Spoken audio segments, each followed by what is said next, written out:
ጤና ይስጥልን ከኢቢሲ የሰዓቱን ዜና አርዕስተ ዜናውን በማስቀደም እንጀምራለን። ኢትዮጵያና ደቡብ ሱዳን በተለያዩ ዘርፎች በጋራ ለመስራት የሚያስችሏቸውን 8 የተለያዩ ስምምነቶች ተፈራረሙ።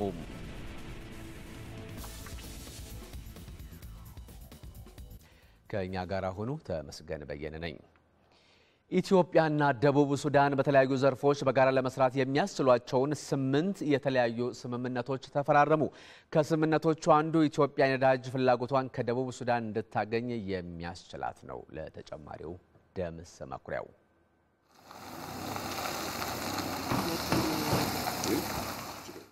ለ3 ቀናት ይፋዊ የሥራ ጉብኝት አዲስ አበባ የገቡት የደቡብ ሱዳን ፕሬዝዳንት ሳልቫኪር ማያርዲት ከፌዴሪ ጠቅላይ ሚኒስትር ኃይለማርያም ደሳለኝ ጋር በሁለትዮሽና ቀጠናዊ ጉዳዮች ላይ ውይይት አካሂደዋል።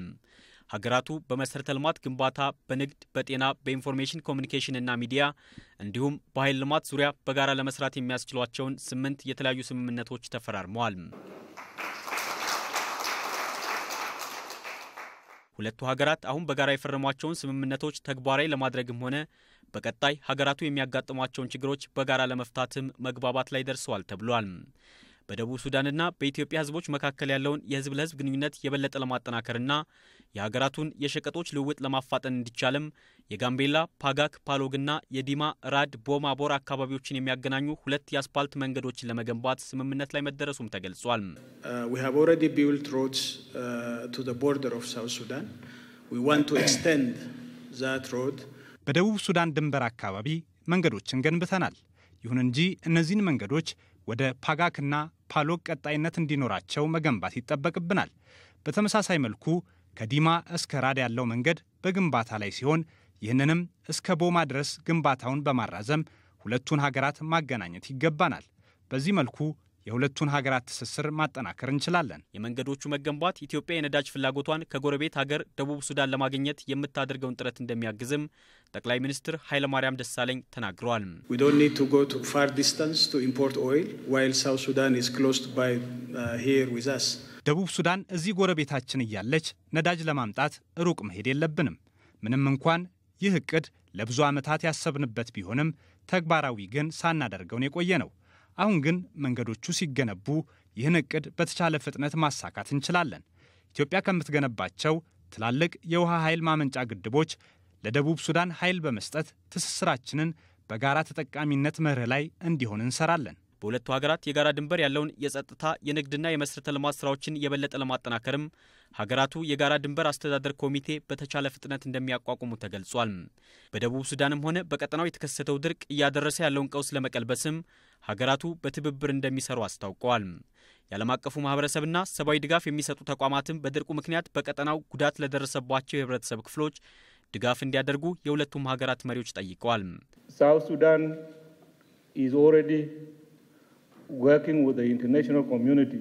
ደቡብ ሱዳን ግጭቱም ሆነ ድርቁ ያስከተለውን ችግር ለመከላከል ከዓለም አቀፉ ማህበረሰብ ጋር በጋራ እየሰራች ትገኛለች። የእርዳታ ድርጅቶች የሚሰጡትን የምግብም ሆነ ማንኛውም ድጋፍ ጉዳት ለደረሰባቸው ዜጎች እንዲደርስም የሀገሬ መንግስት በመስራት ላይ ነው የሚገኘው። በዚህ ረገድ እስካሁን ያጋጠመን የተለየ ችግር የለም። በቀጣይም አጠናክረን እንቀጥላለን። Famine is looming and the international community has to come forth very quickly to save lives. በአፍሪካ ቀንድ ረሃብ ብቅ ማለት ስለጀመረ የዓለም አቀፉ ማህበረሰብ የሰዎችን ህይወት ለመታደግ ፈጣን እርዳታ ማድረግ አለበት። ከፕሬዝዳንት ሳልቫኪር ጋር በጋራ የምንጠይቀው በአፍሪካ ቀንድ የተወሰኑ አካባቢዎች እየታየ ያለው ረሃብ ህይወት ከመቅጠፉ በፊት ርብርብ እንዲያደርጉ ነው። ደቡብ ሱዳናውያንን አንድ ለማድረግና በሀገሪቱ ዘላቂ ሰላምና መረጋጋትን ለማስፈንም ሁሉንም ያሳተፈ ሀገር አቀፍ ውይይት እንዲካሄድ ጠቅላይ ሚኒስትር ኃይለማርያምና ፕሬዝዳንት ሳልቫኪር በጋራ ለመስራት ተስማምተዋል።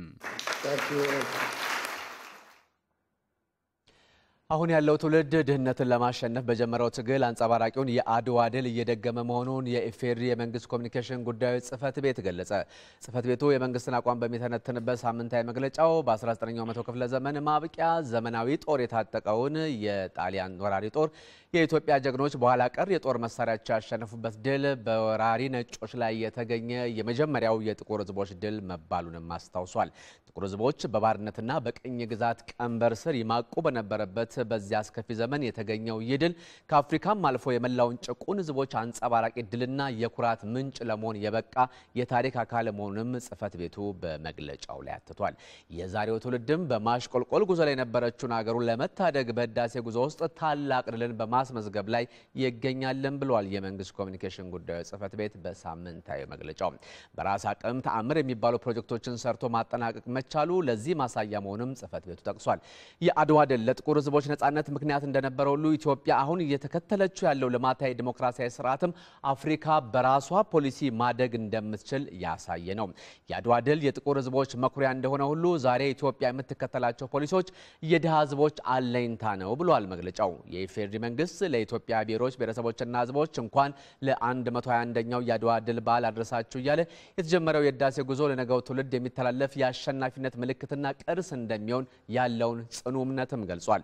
ኢትዮጵያውያን በዓሉን ሲያከብሩ በተጀመረው የህዳሴ ጉዞ የያኔውን የተጋሩ ታሪክ አሁን ድህነትን በማሸነፍ ያንን ታሪክ ለመድገም ቃላቸውን የሚያድሱበት እንዲሆን መንግስት ጥሪውን ያስተላልፋል። በኦሮሚያ ክልል የሚዳሰሱና የማይዳሰሱ ቅርሶችን በመንከባከብ በተባበሩት መንግስታት የትምህርት የሳይንስና የባህል ማዕከል ዩኔስኮ ለማስመዝገብ እየሰራ መሆኑን የክልሉ ባህልና ቱሪዝም ቢሮ አስታወቀ። 71ኛው የቦረና ኦሮሞ የባህሊ ወይም የገዳ ስርዓት የስልጣን ርክክብ ከየካቲት 21 እስከ 28 ለማካሄድ ዝግጅት እየተካሄደ ነው። መለስ አምዴ ዝርዝር አለው። በቅርቡ በተባበሩት መንግስታት የትምህርት የሳይንስና የባህል ድርጅት ዩኔስኮ በቅርስነት የተመሰገበው የኦሮሞ የገዳ አስተዳደር ስርዓት የዲሞክራሲ ስርዓት መገለጫ እንደሆነ ይነገራል። ይህ የገዳ አስተዳደር ስርዓት በየ8 ዓመቱ የአባ ገዳዎች የባሊ ርክብክብ ወይንም ደግሞ የስልጣን ሽግግር ይከበራል። የኦሮሚያ ባህልና ቱሪዝም ቢሮ ኃላፊ ወይዘሮ ሎሚ በዶ በክልሉ 71ኛውን የቦረና ኦሮሞ የአባ ገዳዎች የባሊ ርክብክብ ስነ ስርዓት ለማካሄድ ዝግጅት እየተካሄደ ነው ብለዋል። አምባሌ ሄዱ ቃብኑ ኬሳ አምባን ቶኮ ስርና ጋዳቲ ካሉን በርካታ ቅርሶች መካከል አንዱ የገዳ ስርዓት ነው። ሁላችንም እንደምናውቀው የገዳ ስርዓትን ዩኔስኮ በዓለም ቅርስነት መዝግቦታል። ከዚሁ ጋር በተያያዘ የባሊ ስርዓት ርክክብ ወይም የአባ ገዳዎች የስልጣን ሽግግር ለ71ኛ ጊዜ በቦረና ኦሮሞ ዘንድ ይከበራል። ይህ በኦሮሞ ህዝብ ውስጥ የተፈጠረው የገዳ አስተዳደር ስርዓት ረጅም ታሪክ ያለው ሲሆን ለሁሉም አፍሪካውያን ብሎም ለዓለም ህዝብ የዲሞክራሲ ምልክት በመሆኑ ተንከባክበን ለመጪው ትውልድ ለማስተላለፍ እንደ ኦሮሚያ ባህልና ቱሪዝም ቢሮ ተገቢውን ተግባር ለማከናወን በዝግጅት ላይ እንገኛለን። በቀጣይ በክልሉ የሚገኙ ቅርጾችን በመንከባከብ በተባበሩት መንግስታት የትምህርት የሳይንስና የባህል ድርጅት ዩኔስኮ ለማስመዝገብ እየተሰራ መሆኑንም ጠቁመዋል። አምባሌወን አሁንም በጊዜያዊ መዝገቦች ላይ ተይዘው የሚገኙና የኦሮሞን ህዝብ ታሪክና ባህል የሚገልጹ ቅርሶች አሉ። ለምሳሌ የባሌ ተራሮች፣ የሶፍ ኡመር ዋሻ፣ ድሬ ሼክ ሁሴንና የመሳሰሉትን እንዴት በመንከባከብ በዓለም ቅርስነት ማስመዝገብ እንዳለብን አስበን እየሰራን ነው። የኦሮሞን ህዝብ ምግቦች፣ አልባሳትና ሌሎችንም ለማስተዋወቅ ይበልጥ እንድንሰራ ያግዘናል። የገዳ ስርዓቱን ለማሳደግ በክልሉ የትምህርት ስርዓት ውስጥ ለማካተት ታቅዶ እየተሰራ መሆኑ ተገልጿል። ይህ ዜና የሚተላለፈው ከኢቢሲ ነው። ኢትዮጵያና ጃፓን የ50 ሚሊዮን የአሜሪካን ዶላር የብድር ስምምነት ተፈራረሙ። ስምምነቱ የሴቶች የሥራ ፈጠራ ልማት ፕሮጀክትን ለመደገፍ የሚውል ነው። ፕሮጀክቱ ተፈጻሚ ሲሆን ደግሞ በ6 የሀገሪቱ ከተሞች በሴት ስራ ፈጣሪዎች የሚንቀሳቀሱ የአነስተኛና ጥቃቅን ተቋማት ገቢ እንዲያድግ ይረዳል። በስምምነቱ ወቅት የገንዘብና ኢኮኖሚ ትብብር ሚኒስትር ዴኤታው አድማሱ ነበ እንዳለው ሴቶችና ወጣቶች በሀገራቸው ኢኮኖሚያዊ፣ ማህበራዊና ፖለቲካዊ ጉዳዮች ያላቸው ተሳትፎ እንዲጨምር ስምምነቱ ያደርጋል። በኢትዮጵያ የጃፓን አምባሳደር ሚስተር ሽንቺላይና በበኩላቸው ስምምነቱ ሴት ስራ ፈጣሪዎችን በማበረታታት ሴቶችን ለማብቃት በሁሉም የአፍሪካ ሀገራትና በጃፓን መንግስት መካከል የተደረሰው ስምምነት አካል ነው። በኢትዮጵያና በጃፓን መካከል አሁን የተፈረመው የብድር ስምምነት ደግሞ እንደ አውሮፓውያን አቆጣጠር በ1974 ለቦሌ ዓለም አቀፍ ኤርፖርት ማስፋፊያ ከተደረሰው ስምምነት በኋላ ከረጅም ጊዜ በኋላ የተደረገም ነው። ዘገባው ከገንዘብና ኢኮኖሚ ትብብር ሚኒስቴር ነው ለኢቢሲ የተላከው።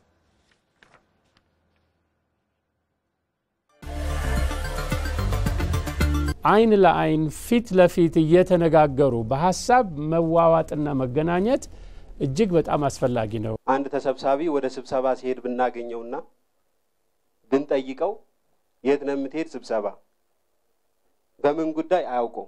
አሁን እየተለመደ የመጣው እንደኔ ግንዛቤ ስብሰባ ላይ የተናገሩ ሰዎች ይሾማሉ፣ ይሸለማሉ። አገልግሎት አሰጣጥ በስብሰባ ምክንያት መቋረጥ የለበትም። ትክክል ነው።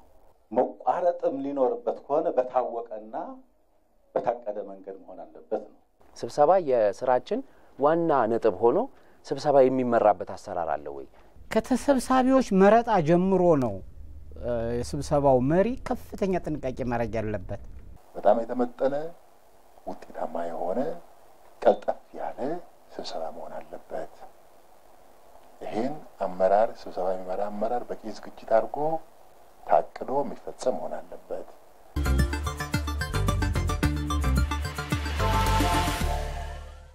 ነገ ምሽት ከ3 ሰዓት በኋላ ነው የሚቀርበው። ቀደም ሲል የተዋወቀው ከዚሁ ጋር በተያያዘ ታዲያ ውጤታማ የስብሰባ አመራር ስርዓት አለመኖሩ ለመልካም አስተዳደር ችግሮች መከሰት መንስኤ እንደሆነ ነው የተለያዩ ተቋማት ሰራተኞች የገለጹት። የኢትዮጵያ ብሮድካስቲንግ ኮርፖሬሽን ቀደም ሲል የተከታተላችሁት ከኢትዮጵያ ስራ አመራር ኢንስቲትዩት ጋር ባዘጋጀው የፓናል ውይይት ላይ ሀገር አቀፍ ውጤታማ የስብሰባ አመራር ስርዓት ሊዘረጋ እንደሚገባ ነው የተጠቆመው። ዝርዝሩን ከሮዛ መኮንን።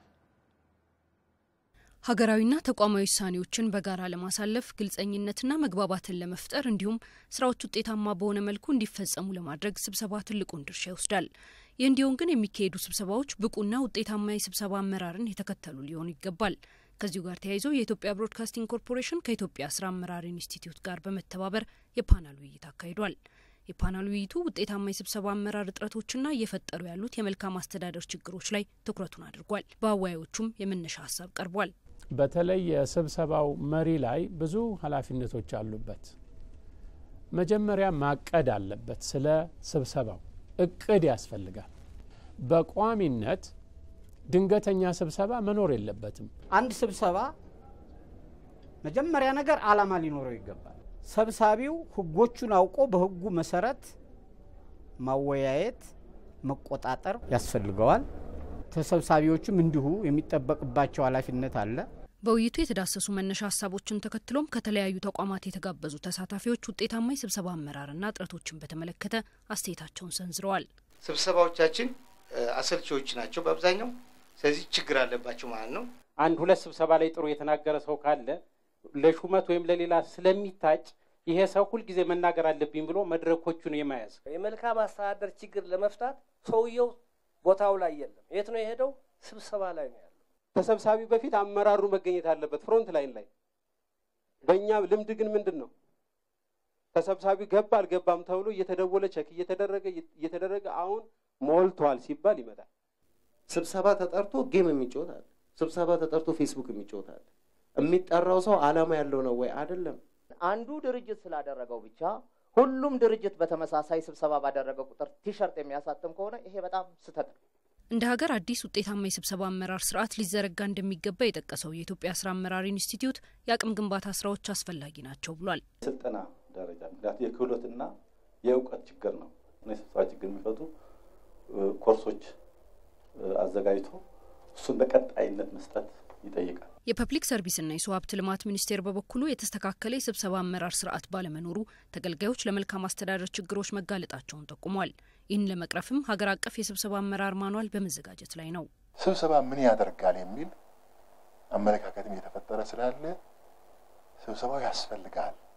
ስብሰባን የምንመራበት መንገድ፣ የስብሰባን ውጤታማነት የምናረጋግጥበት መንገድ ነው ችግሩ። በፐብሊክ ሰርቪስና የሰው ሀብት ልማት ሚኒስቴር እየሰራን ያለ ነው።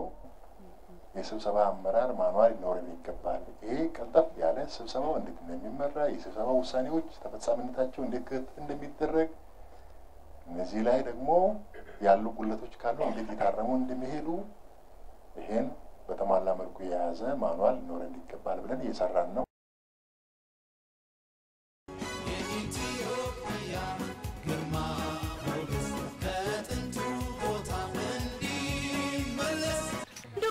ነበር አባይ ማደሪያ የለው ግን ይዞ ይዞራል። ሆኖም ግን ሰው አጥቶ ነው አባይ ማደሪያ አጥቶ አይደለም። እኔ በጣም ነው ደስ ያለኝ ጠቅላይ ሚኒስትራችን ባቀረቡልን ጥሪ ሁላችን ከጎናቸው ነን። በማህፀን ካሉ ህፃናት በመቃብር ካሉ ሙታን በቀር ኢትዮጵያዊ የሆነ ሁሉ መተባበር አለበት። እየተባበረም ነው።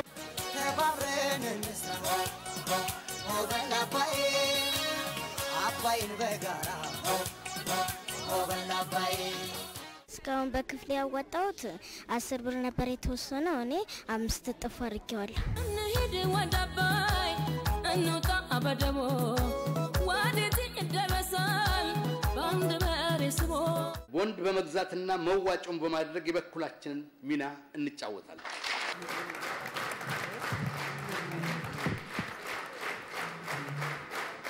በጉልበትም በብርም በሁሉም ነገር እረ ዘራፍ እላለሁ።